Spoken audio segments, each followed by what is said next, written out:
Assalamualaikum warahmatullahi wabarakatuh. Kepada semua calon, harap berkempen dengan bagus, berkempen dengan baik dan cuba promotekan diri. Make sure awak semua terpilih.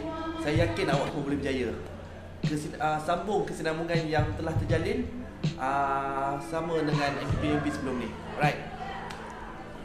Untuk pengetahuan semua, pada hari ini kita akan adakan kempen pilihan raya Majlis Perwakilan Pelajar sesi 2017 dan 2018.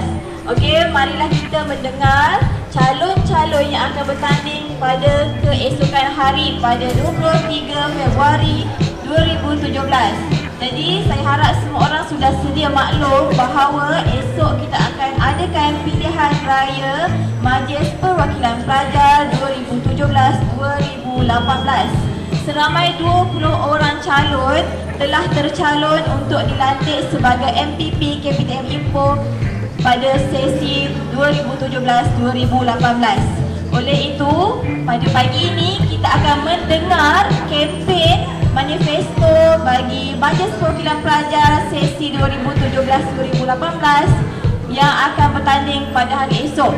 Okey, calon yang pertama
membuat sedikit ucapan dan seterusnya merasmikan pilihan raya KPTM Ipoh pada sesi 2017 dan 2018 dengan segala hormatnya dipersilakan. Pelajar sesi 2017, seramai 12 orang saja yang akan dipilih daripada calon tersebut.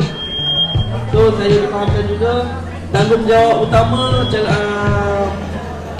MPP tanggungjawab utama MPP adalah sebagai perantara antara pelajar dan pihak pengurusan kolej.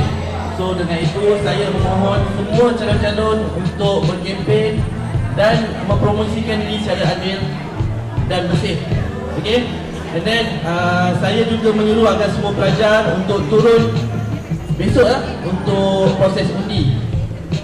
So tanpa melengahkan masa, saya dengan lafaz bismillah, saya dengan ini merasmikan pilihan raya Majlis Perwakilan Pelajar KPTM Ipoh sesi 2017. Sekian, terima kasih.